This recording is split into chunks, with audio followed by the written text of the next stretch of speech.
Hey guys, Bowie here, and this is Things I Learned with Mineski.IceIce's offlane Winter Wyvern. That's right. So this game is quite interesting. There's so much to talk about why Winter is good in this game, but first of all, you need to understand that this is a grid pick, especially in the Radiant side. Blocking here is harder, and the only reason this works in this game is that Dire has 1 melee support, so Visage is the only hero zoning, and at the same time, Ice block is amazing. The Radiant offlane is hard to block because the creeps split at the beginning, and while there's a special Arteezy block for the offlane,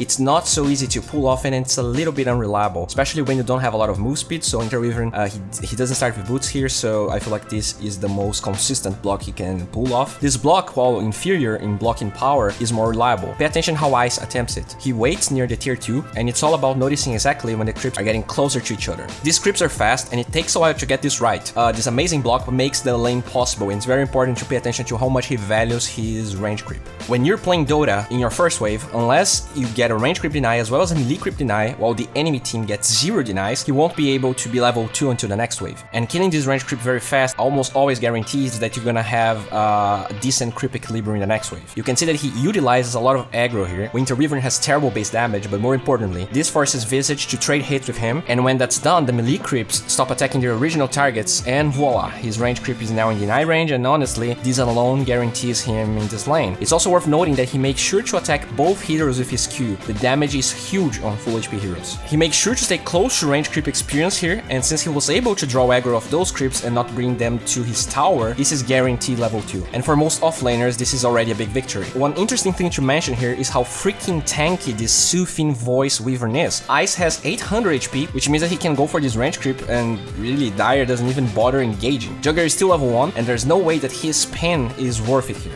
It's important that he pops his Q after the attack speed slow is about to end, and look how much damage he is accomplishing here. This is insane. But again, remember, he got a great block, they had a melee support in the enemy team. After that, this lane is already his. Visage is actually super low thanks to Ice, guaranteeing a first blood for his Nyx, and I want to keep emphasizing how much aggro he has to use here. Winter Wyvern has terrible attack range, animation, and damage. Drawing aggro is key for this to work, and for you to get the boots and the soul ring, which then enables you to start getting less hits reliably, because you actually have a lot of ant, so you get the mana regen from the soul ring as well as the boost in mana, so this is just a great item build actually.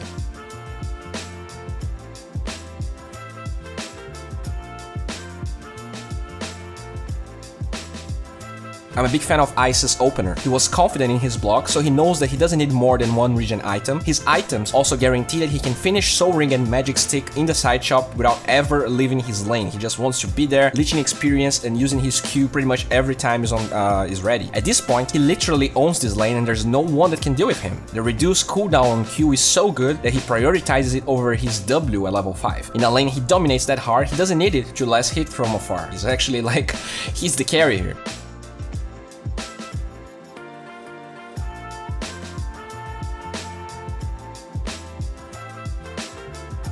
The low cooldown on his Q allows him to really pressure Juggernaut. He has to use healing more defensively here, and as soon as it ends, Ice starts attacking again. Look at this Juggernaut, look how much freaking HP he lost with one right click.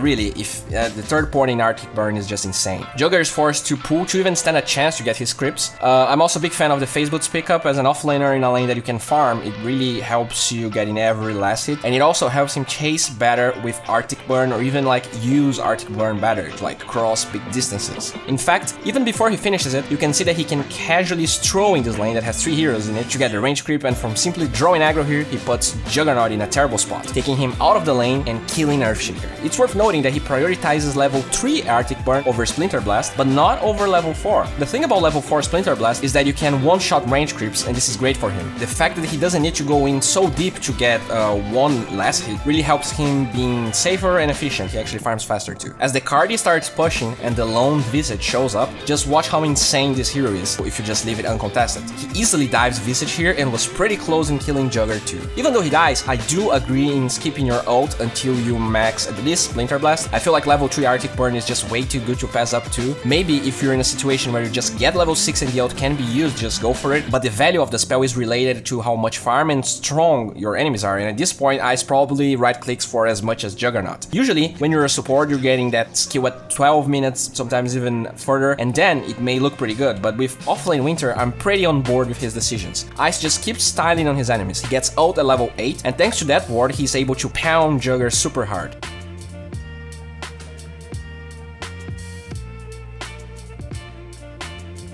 He knows he's not in danger, so he saves the ult for when the creeps are closer to Jugger. They actually do quite a bit of damage attacking, and this also buys time for Blade Fury to end, guaranteeing an easy Splinter Blast and right click. It's actually insane how bad of an offlaner Winter can be at level 1, and at the same time how crazy it can snowball in a lineup not equipped to deal with it very early on. It's pure madness at this point. No one can even stay that lane. Winter is also great at farming stacks, so he steals it for him.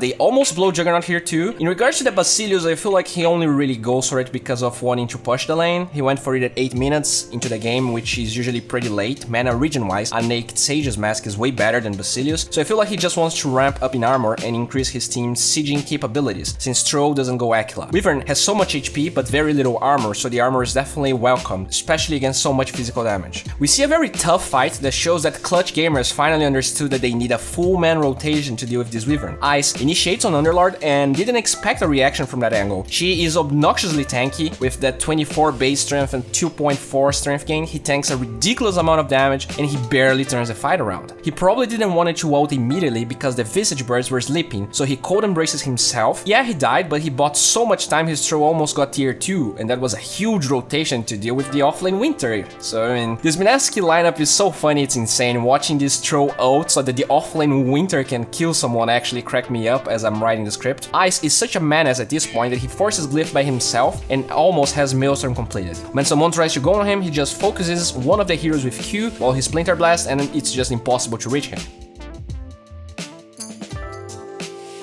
They keep chasing, and Ice is actually killing Underlord by himself pretty much again. You can see it again. His presence buys so much time that Radiant can Roshan, and it's actually starting to get green for clutch gamers. Again, I would like to know how this game would be if clutch gamers actually had a team to deal with that. Winter Wyvern definitely feels like a winged broodmother in the sense of being situational, but at the same time extremely good in a draft like this one. The synergy with Troll Warlord is unparalleled, and the ability to pretty much siege and defend sieges with the hero is crazy. The ult is just perfect in a game like this one, and I have to commend his positioning in this fight. Yeah, he's in the low ground, but he shreds everyone while having range to buy time for Jakiru, allowing the whole fight to happen, and then he saves Nyx. He dies again, but at what cost? I'm a big fan of the Dragonlance pickup. His range and ability to kite heroes is unparalleled, and add that to 75 damage talent at level 15 with throw ult, you have a better sniper, seriously. You could probably go Force first if you're feeling not as confident and strong like Ice is in this game. This is one of the key fights from the game. Radiant is smoked, and even though against pretty much any other hero, you want to have your Winter Wyvern attacking smoke, since she actually has more attack range than smoke break range. But he goes for the ult. TA had refraction on her, so the correct play is definitely ulting her. I feel like if he wanted to be super safe, he could Arctic Burn into the trees before going for it, but he also wants to have the cooldown ready to do damage after the ult ends. I feel like at this point there is not much to talk about, because Mineski literally cheesed clutch gamers, but to be honest, nice play of smoking like this while the creep wave is mid.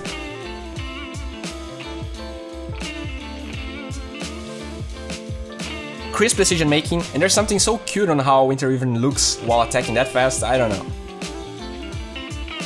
Pay attention to Ice's decision making. His position is very important here because he can attack range barracks and at the same time use Arctic Burn to get away or just attack from the ramp. He finally goes for it to kill Visage. In a situation like this one, when enemies come one by one, using your ult in the BKB target is almost always the correct play, since it might be hard to find a good group of heroes to ult. Sometimes your allies can cast very important spells, so usually, you know, it's good to have coordination when you have Winter in your team, so I'm not sure if this is the best hero for pubs. He also has enough time to go for the ramp and enough range to be able to attack. Pretty sure if Underlord ult didn't proc, this would be game, but anyways, hope you guys enjoyed this video. It was a pleasure analyzing something so crazy like this. As of always, Pugna is a platform that is supporting this channel ever since its beginning. Those guys are great. You can find extended versions of my videos on their platform. You can also look up Oracle. This is a free tool, but you need to register on Pugna. That's free. You don't need to like pay for the service. And this will give you a 360 on how your play looks like. It's gonna compare you to your own MMR, to the MMR brackets after that, and you can use that to see what should you be focusing on.